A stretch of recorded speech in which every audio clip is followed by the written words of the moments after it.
All right, everyone. Welcome to the Stoa. Today we are continuing our exploration on entities or disincarnate entities or demons. For those coming across the Stoa for the first time on YouTube, in the video description, you can click on the Entity Pill series for more information. And today we are super lucky to have Dr. Richard Gallagher with us. Richard is a psychiatrist and professor of clinical psychiatry who also happens to consult on demonic possession. He's the author of the excellent book, Demonic Foes, My 25 Years as a Psychiatrist Investigating Possessions, Diabolic Attacks, and the Paranormal. So how today is going to work, Richard and I will have a brief conversation, and then we'll move to the Q&A. If you have any questions, pop it in the chat anytime. And I know some people have read the book here today and some people have not. So my opening questions with Richard will be more broad. In the Q&A, we can go more nuanced, exploring new territory. And we are here for an hour. So that being said, Richard, welcome to the Stoa. And yeah, you have to unmute yourself. Oh, you're on mute right now, Richard.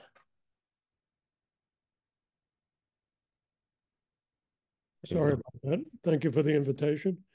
As an old classicist myself, I'm impressed by the title. Yeah, it's good to have you here. And before we start talking about demons, I'm wondering if there's any additional context or background about yourself you'd like to share with the group. Well, I mean, I'll say real quick, Peter, that I was originally a classicist at Princeton.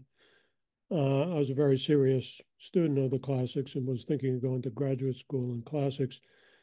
Uh, I was impressed as I studied it quite intensely, how much there was a belief in spirits, including evil spirits, throughout all world history. But I eventually decided to go to medical school. I always had an attraction to being a physician. Eventually, I trained at Yale, and I was aware at the time of all the kind of craziness around satanic panic, and this idea that there were Satanists around every corner, and thousands of kids were being kidnapped and everything. But later, when I was an attending psychiatrist at New York Hospital Cornell Medical College, a priest came to my door and wanted me to evaluate a case. And I said to him, with all due respect, Father, I'm a little skeptical of that sort of thing you're talking about. And he smirked and said, well, then you're the perfect man for the job. Because the Catholic Church wanted somebody, sort of on the skeptical scientific side. And then after that, everything that's happened, because I really never volunteered for any of the things I got involved in. I saw quite a few cases, probably more of these cases than, according to my past chairman, than any physician in history. I was asked to join the International Association of Exorcists, which is based in Rome, as a scientific advisor, not as an exorcist, obviously. And I was asked to write the book, and I've just, become noted as sort of a go-to guy in terms of evaluating such cases. And I think it would be good to discuss some of your experiences in a moment, but I thought I'd ask uh, a direct question. What are demons? Well, I'm a Catholic, and people can say, "Well, you're biased towards your views." I mean, like like many people, I question my faith, and I think demonic possession is one of only many evidences for what I believe in. Um, so I tend to believe what the vast majority of Christians throughout history have believed, and what many of my Muslim friends as well believe, that demons are fallen angels, that angels, like human beings, have free will.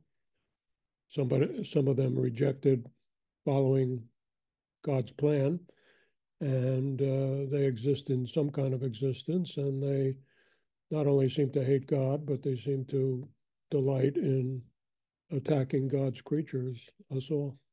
So essentially, I believe the traditional view that they are fallen angels. And I know there's different ways to categorize diabolic influence. And one that I read is like there's 6 stages of like temptation, vexation, oppression, obsession, possession, and subjugation when someone makes a pact with the devil or a demon. And I'm curious, as it stands, based off your experiences in your reading, what is your current categorization schema?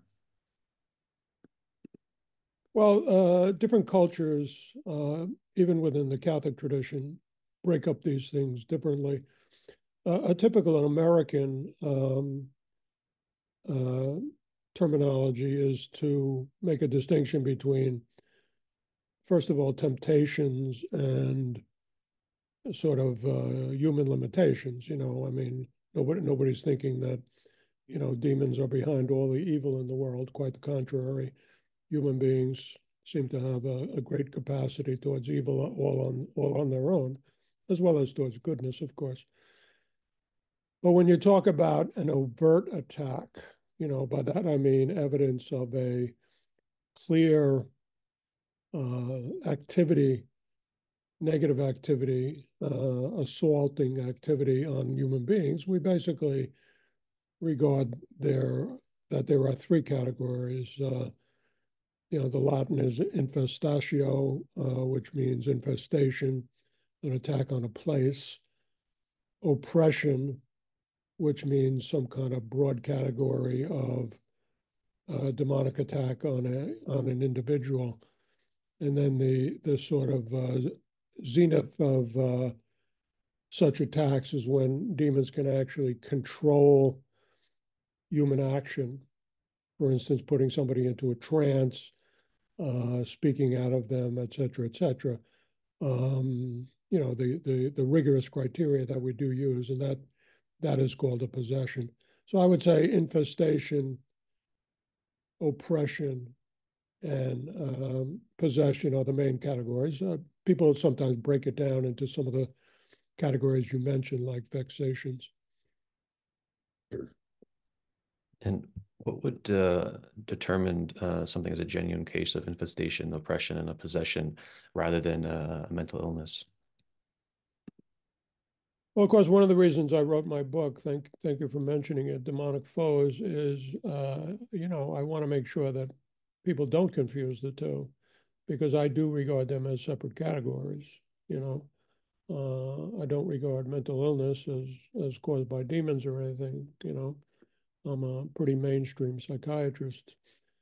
Um, so these attacks clearly go beyond mental illness, and they're in a different category. I say to people, well, I say to skeptical people, well, how many mentally ill people do you know who have levitated, start speaking Latin perfectly, have literally a superhuman level of strength? That's not mental illness. That's something more. And so when I saw some of these cases and saw with my own eyes clear evidence of these type of phenomena, um, I was forced to conclude that in fact, traditional teachings of the churches that demons can manifest in direct ways sometimes through a person's, personality, whatever. I became convinced that this was actually far beyond mental illness. And for those listening now, if you have any questions, start popping them in chat, and I'll call on you. You can unmute yourself, ask it to Richard. I have a few more. And related to the previous question, for those who have not read the book, what are the how should I word it? Is like wild things that you've experienced related to these three categories. Well, the first that's coming to mind obviously is Julia, and then the cat story that gave me chills reading that. But I'm curious if there's any you feel called to share. Yeah, I highlighted Julia, the case of Julia, which is a pseudonym, of course, and I'm a physician, and like all medical write-ups. I always disguise the identity of the people. But every case I write about in the book, and I could have written about many more, every case I wrote about in the book is all the details are literally true. I don't take any license. The woman I called Julia was particularly striking. She was one of these rare Satanists. I mentioned, Peter, that I don't see Satanists all over the place, and I don't believe in these conspiracy theories that seem to be particularly prevalent in the United States. Having said that, Julia clearly um, had knowledge of things that she could otherwise not know. I mean, she knew how a lot of people died. She knew how my own mother had died 30 years earlier. Um, that's one of the criteria of a foreign spirit influencing someone.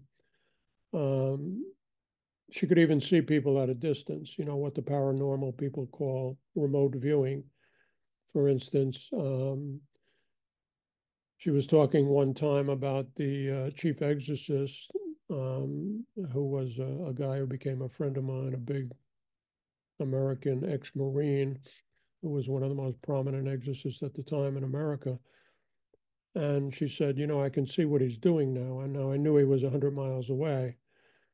And I said, okay.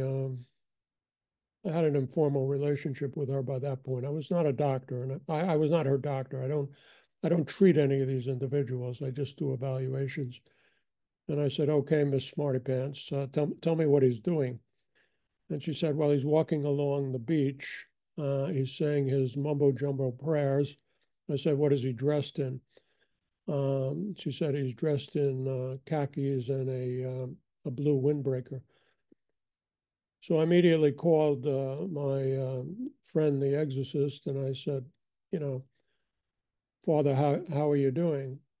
And he said, I'm doing fine. I said, what are you doing? He first said, who wants to know? I said, I want to know. And he said, well, I usually would be at the rectory, but, I took a drive and decided to say my breviary prayers walking along the beach near my house. And I said, what are you dressed in? And he said, well, I have my old military khakis on and I have a windbreaker. And it dawned on him, he said, I know what's happening. You're talking to Julia, right? And he said, she's something else, right? Because, I admitted to him that Julia had described him to a T. There's no way she could have done that. So I use that as one example, Peter. I mean, I could use many other examples. During the exorcisms, I did not attend her exorcism. I've been to many exorcisms.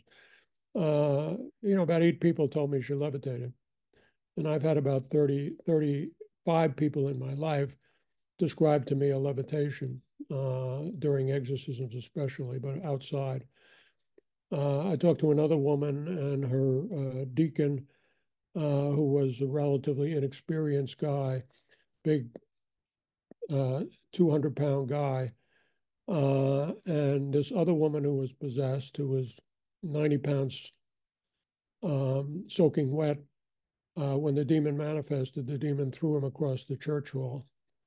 Um, during many exorcisms, I have heard foreign languages spoken by demons. I was at a demon in the Midwest once, and I was aware that this individual was speaking vaguely Slavic language. None of us observers, I observe these things, um, knew what language she was speaking until after the exorcism session was over, and then we said to the priest, do you know what she was speaking? And he said, yes. I'm from Bulgaria originally, and she was speaking to me in Bulgarian. Now, this is a woman with an eighth grade education or something, grew up in the Midwest, was never exposed to Bulgarian, but the demon was speaking it. So, these dramatic criteria, yes, I've seen in many, many individuals. I've heard people have a dialogue with a priest in perfect Latin. Now, Latin is something I knew because I studied it for about 10 years.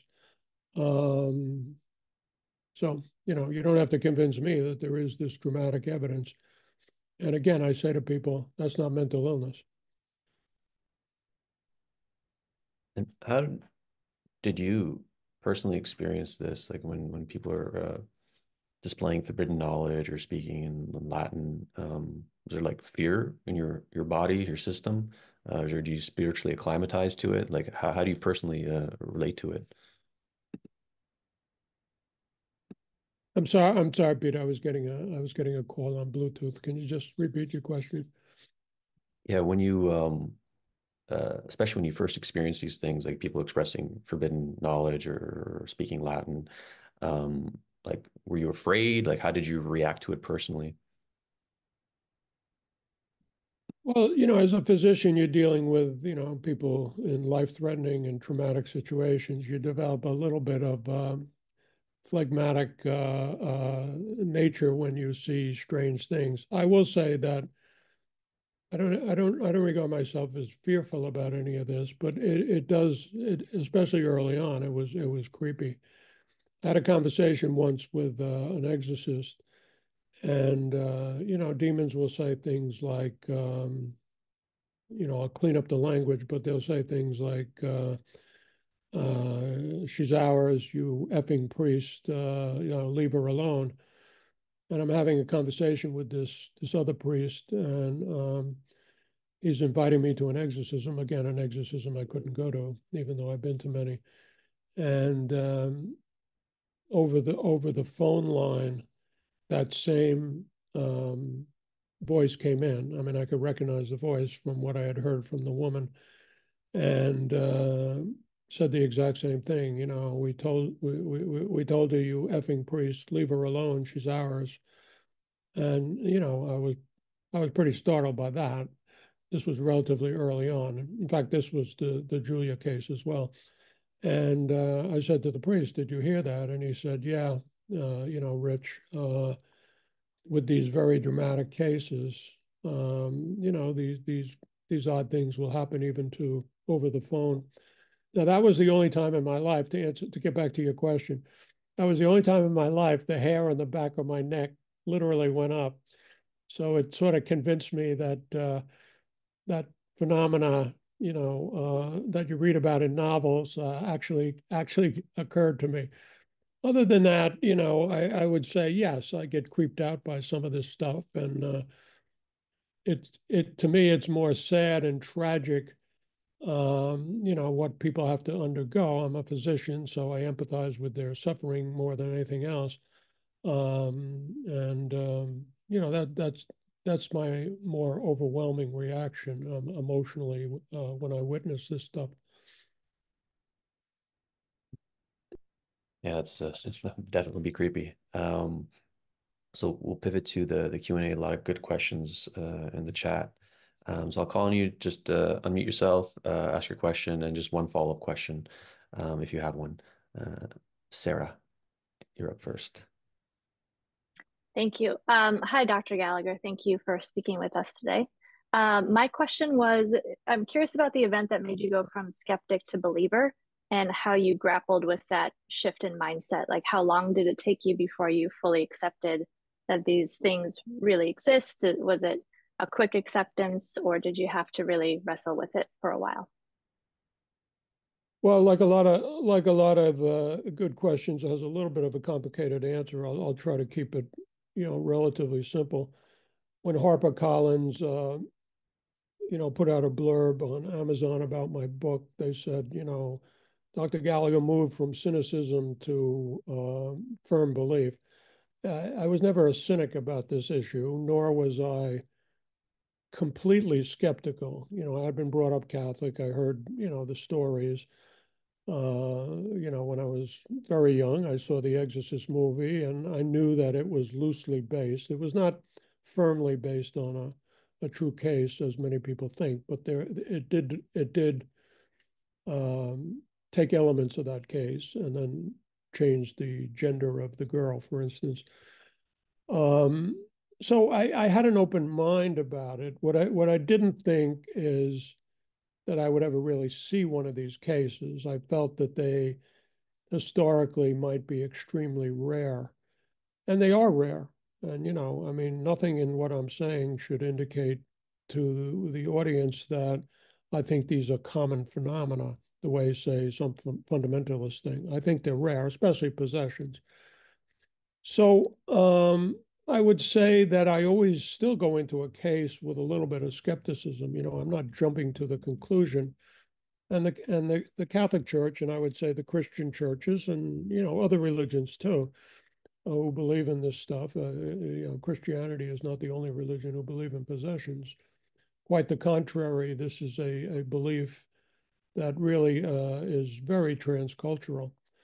My book was translated recently into Japanese, and Japan is relatively pagan country still, and yet they have a very firm belief in evil spirits and the possibility of possession.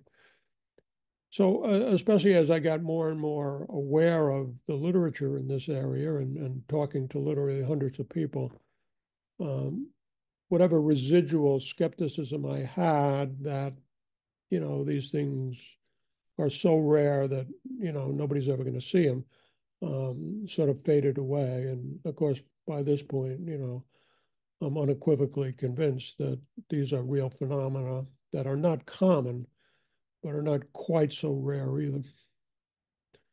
I mean, I'll add that people sometimes say to me as a psychiatrist, well, how does it feel to be out of the mainstream? And I say to people, well, exactly what mainstream are you talking about?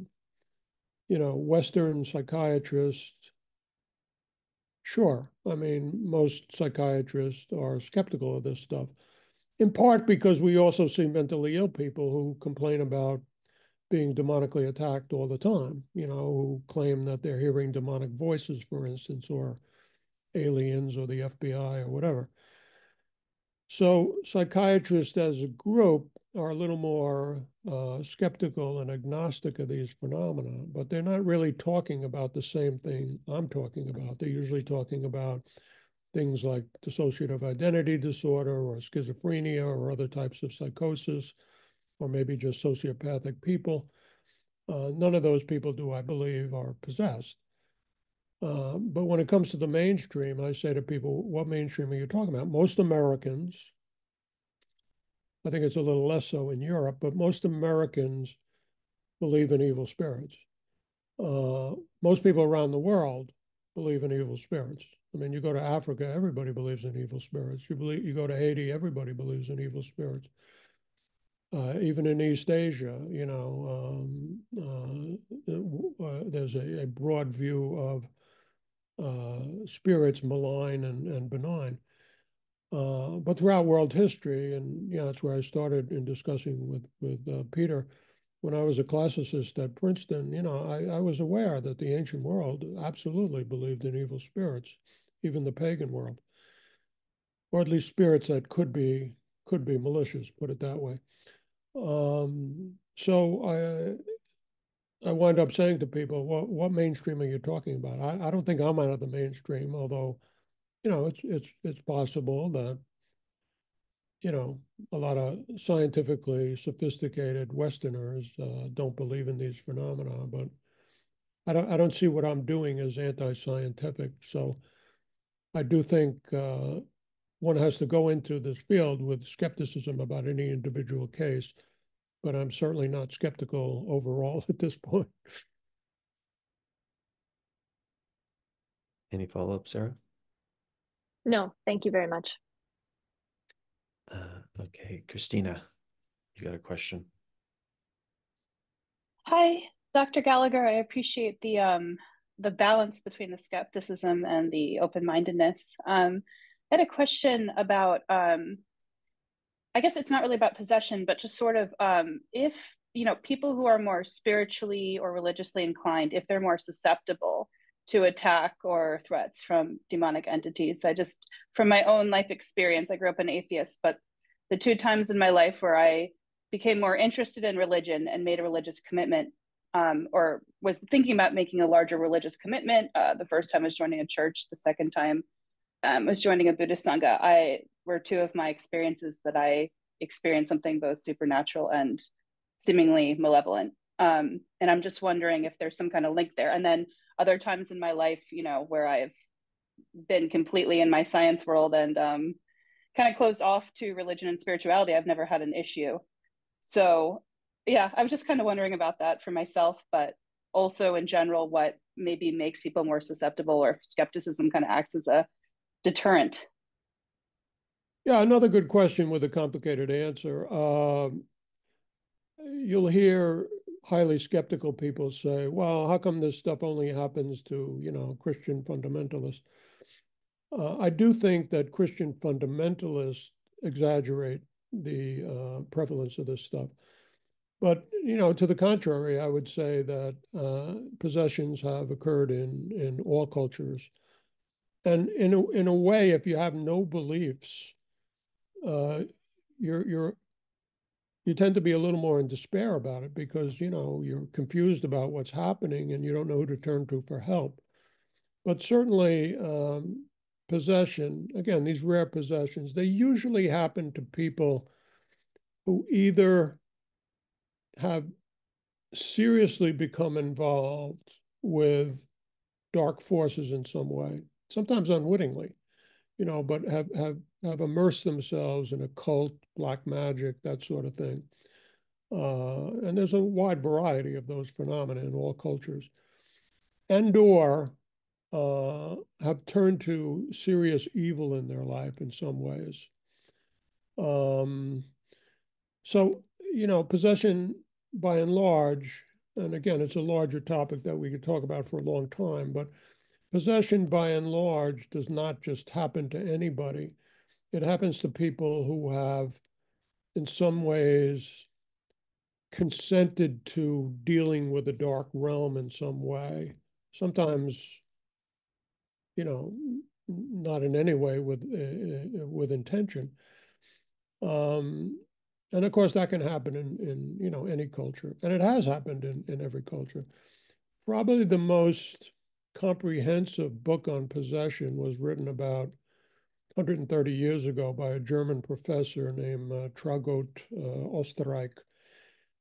And he was originally an agnostic. In fact, he was a follower of Freud. I am a psychoanalyst, by the way, and of course, I'm familiar with Freud's skepticism about the subject. The case that Freud picked to highlight was a disputed case in itself, which was several hundred years old. So, the credibility of his argument in that particular essay is particularly poor. But Osterreich originally kind of accepted the Freudian view that this was somehow a projection of evil and all this, this sort of slightly psychoanalytical jargon. I'm tempted to say nonsense. And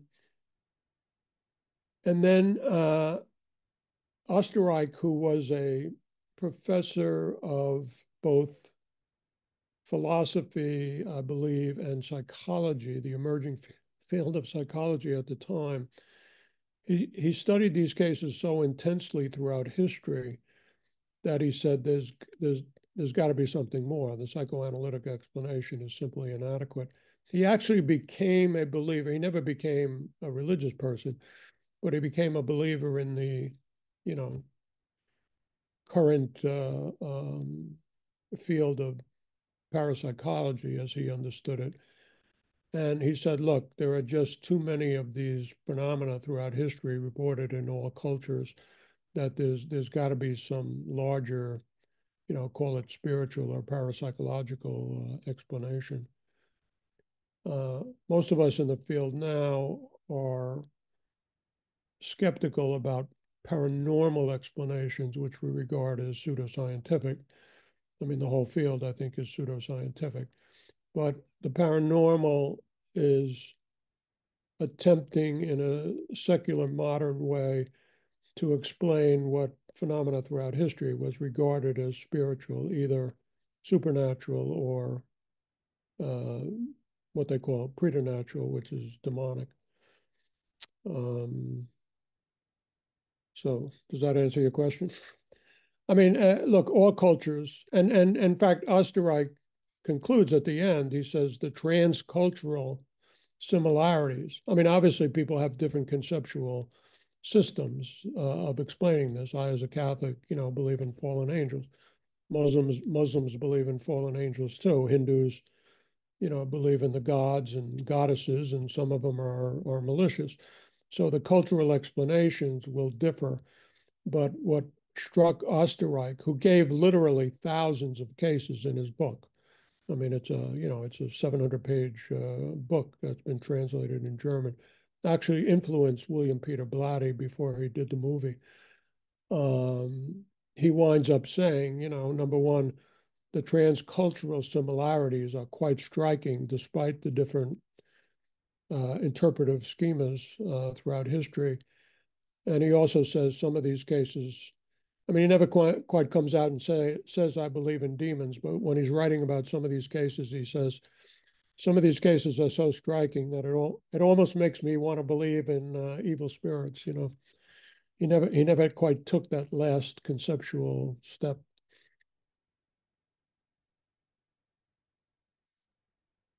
Any follow-up, Christina? Yeah, I guess I guess my question was more about for those of us who aren't in a cult or in an evil, involved in something, deeply concerning that would make us susceptible to something like a possession. But I was just wondering, actually, really curious from the Catholic point of view, because I know less about it. Does undertaking a serious commitment to one's spiritual path, one's religion, sometimes open oneself up to tests or encounters with evil more often than if you just didn't do that? Is that part in your view, is that part of the Catholic path, or is it just kind of coincidental and maybe happens to some people, not other people? Or Well, I would say, and again, it can sound a little overly cautious or something, but I would say that anybody who is pursuing a authentically spiritual journey in their life and really trying to be a good person is going to be a little targeted, yes. I mean,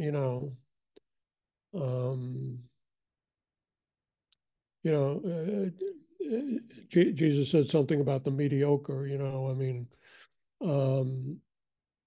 if a person is leading a very spiritually mediocre life, in one sense, the demons are less interested in that person.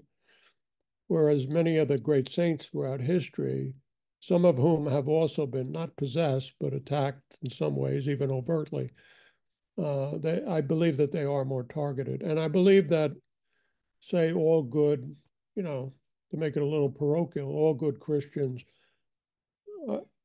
are going to have some trials in their life that may have some component of, not just hostility from non-believers or something, but some kind of preternatural trial or something. Again, it sounds a little, paranoid or grandiose, but I do think that's correct. I myself would not do the work I do unless I had people praying for me. I just wouldn't do it. Thank you, Christina. Robert, you had a few questions. Thank you so much for speaking with us. I want to ask my second question first. I'm a therapist and I encounter a lot of cases that are somewhat similar to this. But in my work, we're able to deal with many of them in a kind way, not a confrontational way, and they seem to go to some kind of healing or redemption. Do you see any of that in the exorcism framework? Well, as I said earlier, I do make a distinction between people who need psychological healing. And again, I'm a psychoanalyst, and I'm also a psychopharmacologist, and I believe in different routes to healing, human troubles. Let's say there is a type of healing, I suppose, that you could say goes in on exorcism, but it's more of a combating overt forces. Mm-hmm. So I would draw a distinction between, and again, I'm not doing the exorcisms. I'm not doing, prayers of deliverance. That's not my role. I just evaluate people, and I've wound up evaluating, as I said, perhaps more of these individuals than any doctor in history. Now, of course, I also see cases that, have mental illness of varying degrees, and those people, I do send for the kind of healing that you're thinking about. Now, it doesn't mean that, a certain amount of individuals can have a darker side to themselves, so to speak, or certainly a more negative outlook in life. And, that can respond obviously to psychological ministrations as well. But I would draw a sharp distinction between the healing ministry, which in many ways as a physician is what I'm most committed to. I mean, relieving human suffering. I do feel that indirectly with the cases that I highlight and that we're talking about that are more overt demonic attack, Mm-hmm. I'm aiming for a type of healing, but it's more exclusively a type of spiritual healing. And it's not something I do myself. Mm-hmm. Any follow-up, Robert? Well, I'll ask my other question. What misdiagnosis, when somebody is really has a demon in them and needs exorcism, what are the misdiagnoses that they come in here to you diagnosed with? I mean, this is a big part of why I wrote the book, and it's a complicated enough subject that I felt I needed to write a whole book about it. I break down the most common ones in today's world to three categories of psychiatric problems. Now, for instance, it may have been in past eras that neurological conditions were also commonly ascribed to demons. A lot of possessed cases I've seen, the person will shake a bit. It to a doctor like myself, especially with the development of modern neurology, I can recognize this is not epilepsy or something. But before there were MRIs and EEGs and stuff, there probably were a certain amount of neurological conditions like epilepsy and Tourette's, for instance, that were mistaken for some kind of severe demonic attack. I think in today's world, Robert, if I may, are primarily psychiatric cases. So, as you're aware, because you're in the field, there are many varieties of psychosis. And these psychoses will often be associated with a delusion or a hallucination, that is claimed to be coming from demons. So obviously psychosis is a major category that one has to differentiate from a true demonic attack. I think different types of dissociative disorders, Mm-hmm. especially what used to be called multiple personality is now called dissociative identity disorder. Those cases can have, an elaboration of what they call, as you're aware, I'm sure, an alter, where, there seems to be a malevolent or seductive or, hostile alter express themselves. And people can sometimes be confused by that. I mean, during the course of my life, I've been an extremely busy clinician. I've evaluated probably in my life, especially because I used to be an emergency director for a county, maybe 25,000 people. Wow. I've seen a lot of people with dissociative identity disorder, but I've never confused that with possession. The final category is a little more variegated. It's people with severe personality disorders. Mm-hmm. As you're aware, Robert, I mean, in modern nomenclature, we include even sociopathic people, and sociopaths can often be dealing with very evil impulses. Borderline personality, for instance, as another term I'm sure you're familiar with, they can often have a sort of inner conflict where they're split into a very negative and sometimes even dark side.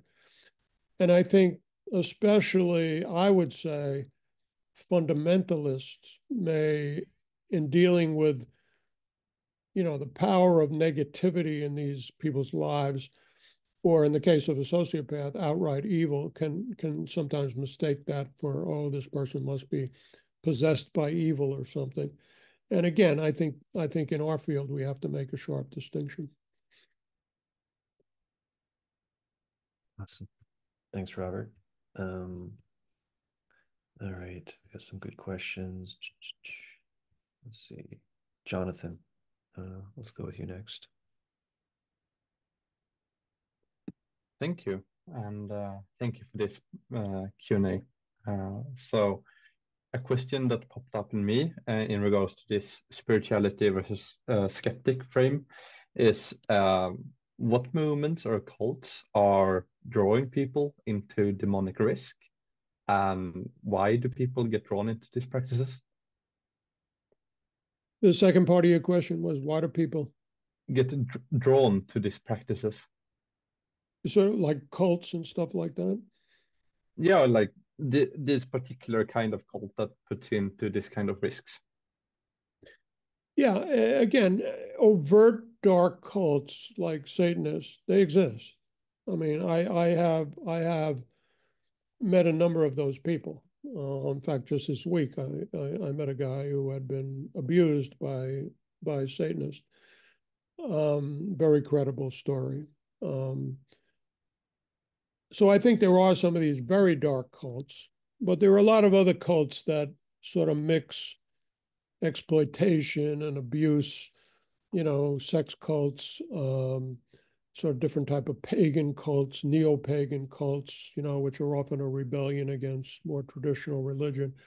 So there's a wide variety of groups that, have, once again, complicated, varying levels of being drawn to something abusive or exploitative, or in certain cases, outright evil. I mean, the character Julia, she worshipped Satan.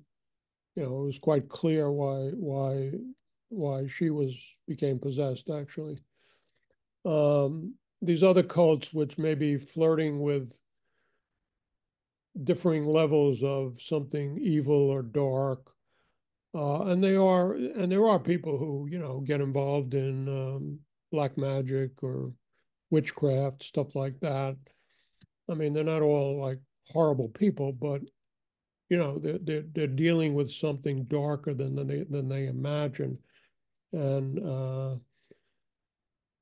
then they get in over their heads, and some of them wind up harmed and demonically attacked. What type of personality is drawn to that sort of thing, which was another sort of part of your question? Well, it usually is, people who are looking for excitement, people who are looking for some kind of crazy meaning in their life. Maybe they're lonely. They want to join a group where, there are cultic elements, but which gives them a sense of belonging. I mean, there are various pathways to why someone would be drawn to the wide variety of stuff we're talking about. I do think there usually are personality factors involved, but I don't want to reduce it to, those personality characteristics are, endemic to human nature, and not very many people, do something extreme like joining a cult or a neo-pagan group or something. Does that answer your question? Yeah, it did. Thank you. Thanks, Jonathan. Yuval, you have a question.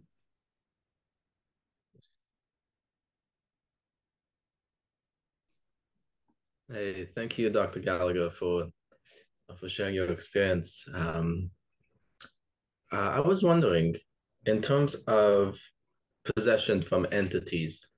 Can only demons possess people, or have you heard stories of different entities possessing people?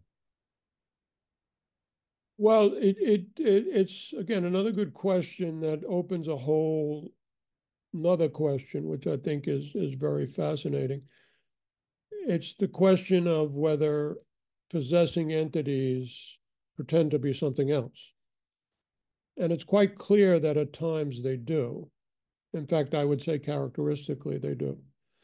So a lot of people will come and complain about a possession, and they'll say, well, I'm possessed by, my great-grandfather who was a Mason. Or surprisingly, in even in the Western world, where neo-paganism is, a genuine, if minority viewpoint, I've had people come to me and say Zeus is possessing me, or Aphrodite is possessing me. And throughout history, again, in other religions as well, a lot of people have felt that they're possessed by an ancestor or a relative who's seeking revenge. I tend to be skeptical of that. I tend to be skeptical that any even deceased human can possess a person. And there are a couple of reasons I'm skeptical. Let me just highlight the most obvious. The most obvious reason, and the reason why, I'm obviously partial to the Christian explanation, is because during the exorcisms, the demons are forced against their will, reluctantly. They are forced to admit who they are. And just before they get delivered or in the process, they generally have to concede that they're lying. And they will give a demonic name at that point. I mean, I've seen this over and over again. So the demon who's saying, Zeus was possessing me, or Grandpa James was possessing me, or this aunt I knew who was a dark figure who hated me. The demons will have to confess that they were lying. Couple of aspects of that. First of all, the demons lie all the time. And they, people say, well, the priest forces them to tell the truth. It's not really the priest, it's God. I mean, obviously, as a Christian, I would believe it's our Lord who delivers people. It's never a human being. It's the priest acting in the name of God, or a minister, for instance. And invariably, when the demonic entity is forced to reveal their true name, you're on the right track, because they don't want to do that.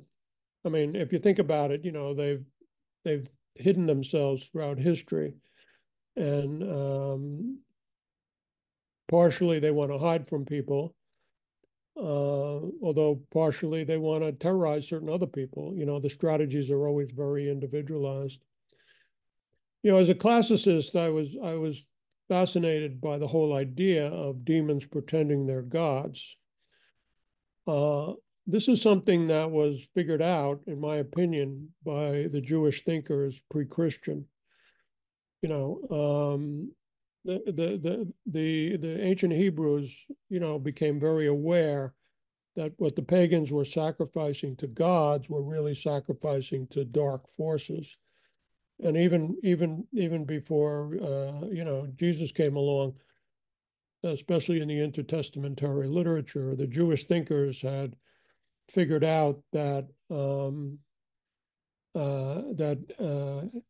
demons existed and were fallen angels. One other quick thing, I mean, this is a sophisticated audience, and I'm sure you're all aware of the Oracle of Delphi. The Oracle of Delphi, people from all over the classical world would come to consult this peasant woman in, northern Greece. And what would happen to that peasant woman? That peasant woman would temporarily go into a trance. And what would, and she wasn't the only oracle in the ancient world, but she was the most famous one. What would come out of her? Well, a voice would come out of her that claimed to be Apollo. And Apollo would give these sometimes gnomic or cryptic advice, but it had enough validity that people from all over the classical world, Roman emperors and generals, and would come to consult her. And then she would emerge from the trance. She wouldn't know what had been said. That was a perfect example of a demonic possession, of a demon pretending to be Apollo and, causing a lot of confusion and probably feeding sort of pagan belief in evil spirits or in gods and goddesses who could be both benign as well as malevolent. So it's something to think about. I mean, it relates to your question in the sense that I think that even though there are a few exorcists who believe that human souls who presumably, are in hell, quite frankly, have some capacity to possess demons. There was a common Jewish belief that Dybbuk's, the concept of Dybbuk's, were deceased souls that could possess demons, and there are many popular folk beliefs along those lines.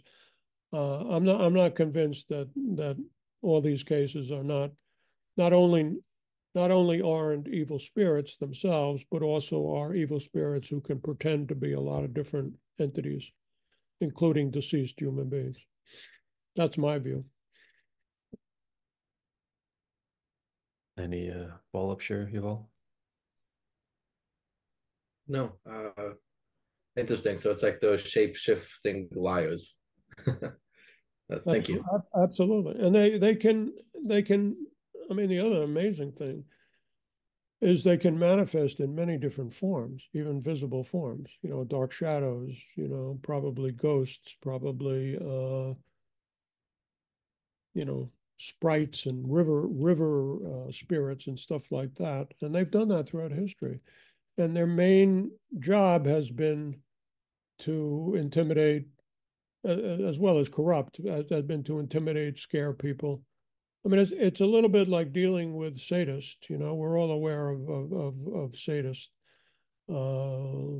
Best example, perhaps, is some of the modern terrorist sadists.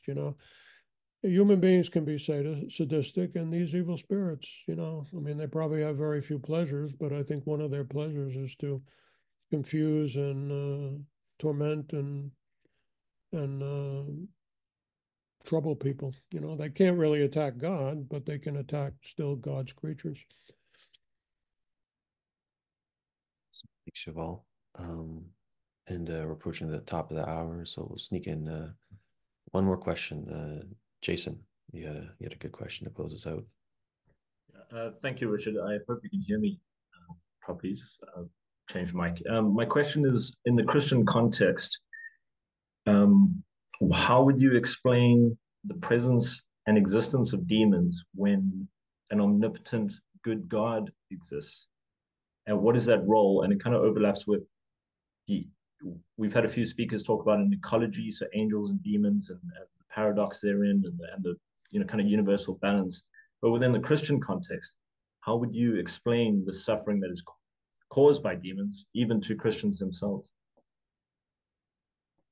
Well, we all exhibit suffering. We all have suffering in our life. It's part of human existence. So you know that you're raising the issue of what's called theodicy. I mean, how can an all-powerful God allow suffering, you might say? And as I'm sure you're also aware, these are issues, John, right? These are issues that have been debated throughout history and Christian philosophy. The essential element is that God decided not to create robots, and he created angels who had free will. Some of them rejected him. He doesn't force himself on even angels. And he created human beings ultimately. I mean, I'm a scientific-minded guy. I believe in evolution and all that, but human beings are still a marvelous creation, and we also have free will. We can choose goodness. We can choose evil. Now the question: why did God allow that? Well, he obviously must have felt that somehow. And again, he's not technically causing demonic attacks. Demons have a certain amount of freedom. They have chosen of their own free will to attack human beings, among other things that presumably they occupy themselves with. Human beings can choose to be Hitler, or can choose to be, ISIS. God has allowed this. God has allowed suffering for a purpose, for purposes that we think are providential. If you're a religious person, you tend to see this as providential. It doesn't mean that in this life you understand it. Since I believe people live forever, good and bad people live forever, I'm sure we'll have a better understanding of this, when we are in eternity. I suppose if you want to be utilitarian about it, you could say, who of us really know what suffering is worth it, to have an eternity where you're spending with God, and that your human suffering, the process of becoming noble, or the process of, putting up with suffering for whatever reason exists, was worth it in a short human lifetime. I wouldn't be presumptuous enough to say that, I can pontificate about that, but I would say that, it appears to very sophisticated religious thinkers of all traditions, other traditions, not just Christians, that they have decided that, we leave that to God's design, that this is the way he chose to create human entities who could have freedom to choose or reject them, and sometimes clearly abuse that privilege by harming other fellow creatures. Well, it's a traditional answer. I mean, none of what I'm saying, by the way, is particularly idiosyncratic. Everything I've said today is standard, Christian theology. And after some questioning and internal debate of my own, I've come to believe that's the most sensible way of looking at these things. Right. Jason, you have one more. I just wanted to sneak in a follow-up, and I'll try and make this very brief, is if outside of the Christian context, do you see other cultures and religions being effective in exorcism? And what would be the explanation there? Would it be invoking the God of the Christian God, but in a different method, or is it the way that you see it, demons and the approach and the management thereof is cross-cultural by its nature? My own experience, because I've dealt with people from all religious backgrounds, by the way, my own experience has been that the Christian denominations, especially the more orthodox ones, like Catholicism, like Eastern Orthodox, have the best track record. Now, that doesn't mean that throughout history, especially in cultures where, Christianity was unknown, or et cetera, there haven't been authentically good religious leaders who seems to have some, power over demons to relieve people to some extent. I haven't been impressed in my personal experience, but I mean, I live in America, and I mean, I haven't seen what Hindu gurus normally do. But I do think that good people of all faiths, if they're people of authentic attempt at, goodness and spirituality, my impression is that they have had some successes over history, although I don't think it's anywhere near where, I mean, if you believe in the Gospels as I do, which are full of teachings about demons and possessions, I mean, there's been nobody in history. I mean, I'm a great lover of history. There's been nobody in history who had the success of Jesus. That goes for great saints and all the exorcists I've known, and none of them would pretend that what they do is independently of God and Jesus. I do think that in other religions, there is a kind of awareness that there is something benign in some sort of divinity, and I think that does confer some efficacy to what they do as well. All right, thanks, Jason. And yeah, we had Richard here for 60 minutes, so we'll gently close now. So Dr. Gallagher, thank you for coming to Stoa. Any parting words or thoughts you'd like to leave us with? Well, it was a very sophisticated, respectful audience, so I appreciate that. I thought I'd have a little more militant skeptics in the audience. Your audience may be skeptical, but it's quite thoughtful audience. So I appreciate the invitation to address them.